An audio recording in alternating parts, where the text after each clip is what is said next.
few years ago, I began to observe something in my own behavior that made me a bit uncomfortable.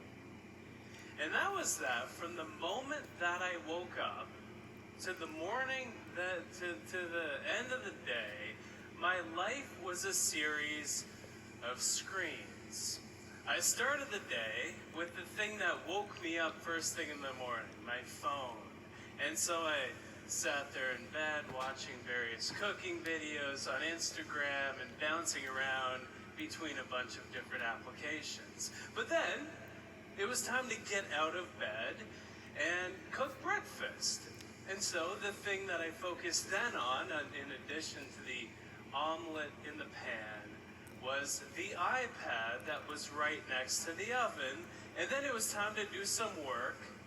And so I went to a different screen, which was attached to another screen itself. All the while, this little devil on my wrist was tapping and beeping and blooping and distracting me as I was trying to get important stuff done. But there was one particular offender out of all of these different devices that I wasted more time on than anything else. That was this dastardly thing, my phone. I could spend hours on this thing every single day. And so I decided to essentially, for all intents and purposes, get rid of the thing for a month. As an experiment, I thought I'm going to live on this thing for just 30 minutes every single day at a maximum. And so this is the amount of time I have for maps. This is the amount of time to call my mother. This is the amount of time that I have for everything that I could possibly want to do. To listen to music, to listen to podcasts. And I observed what happened during this time. It took about a week to adjust downward into a new, lower level of stimulation. But once I did, I noticed that three curious things began to happen.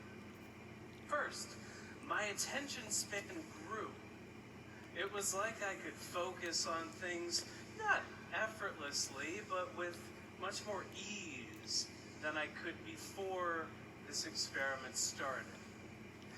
In addition to this, though, as I was going about the world, and especially when my mind wandered a bit, I had more ideas that my mind arrived at. And on top of this, I had more plans and thoughts about the future. Getting rid of one simple device led to these three effects. Why?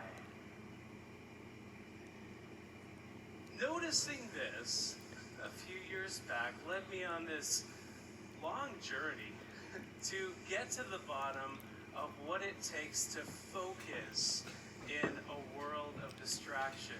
I poured over hundreds of research papers from front to back.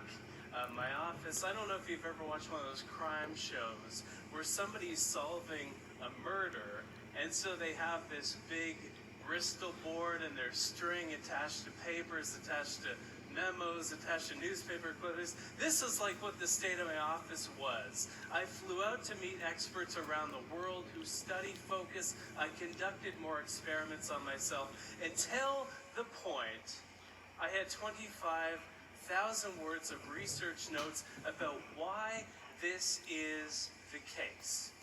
How does technology influence our attention and our ability to focus? I want to start with the attention spans that we have. This is how we pay attention to the world around us and how much control we have over our focus. The research around this particular area is fascinating. It turns out that when we do work in front of a computer, especially when our phone is nearby, we focus on one thing for just 40 seconds before we switch to doing something else. And when we have things like Slack open as we're doing some work, this lowers to 35 seconds. But the reason that this is the case is not what we might think after looking at the research. We think the problem is that our brains are distracted. But after looking at the research, this is what I've come to know as a symptom for the deeper problem, which runs much more deeply. It's the root cause of this distraction. It's not that we're distracted, it's that our brains are overstimulated. It's that we crave distraction in the first place. Our brains love these tiny little nuggets of information and social media and email and these things that we do over the course of the day. There's even a mechanism in our mind called the novelty bias, by which our mind rewards us with a hit of dopamine, one of those wonderful pleasure chemicals, the same one that we get when we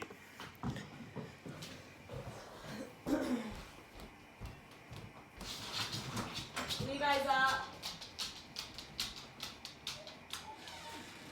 You hear me? Nathan! Levi's up.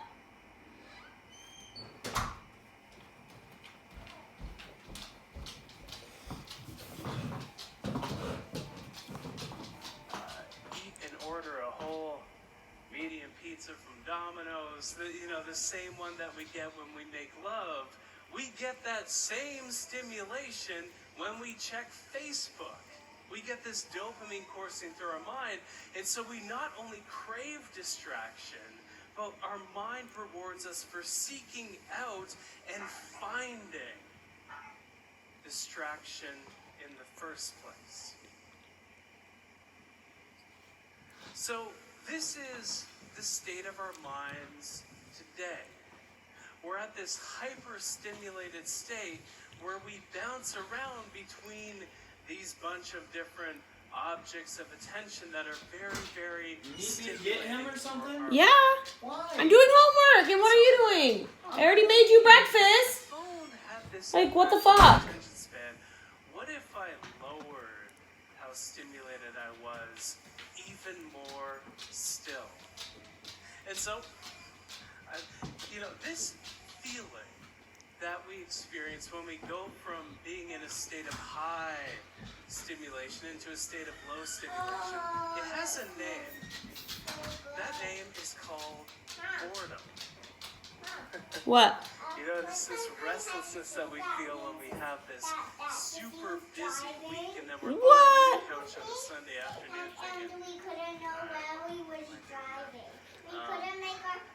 so I put out a call to the readers of my website and I asked No them, way. what is the most boring thing that you can think of doing? I'm going to make myself bored for an hour a day Do you for a smell month. that smell? And so I did some Yeah, Mama made us stuff that I breakfast. still Oh, that smells so upset about for readers to good. this day. Day one, I read the iTunes terms Yes. and conditions for 1 hour. What is your problem? It's actually short. I'm just doing stuff, and you're like, well, I have to do them. Like, I'm doing homework right now. With Air Canada's baggage Why? You don't have school tonight. I have homework due tonight. This is the trick. How the If you fuck wanna make do you have yourself homework? Oh due my when gosh, don't are you go really about to school? do that right now? call the baggage claim people because you're going to wait for hours if you ever get through it all. Day 19, I counted all the zeros that I could in the first 10,000 digits Come here, Liz. of pi. Yeah, you can play with it, honey. Day 24, I watched the clock. Yeah.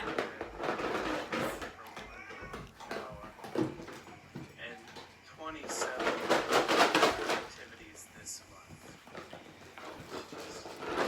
I still think that.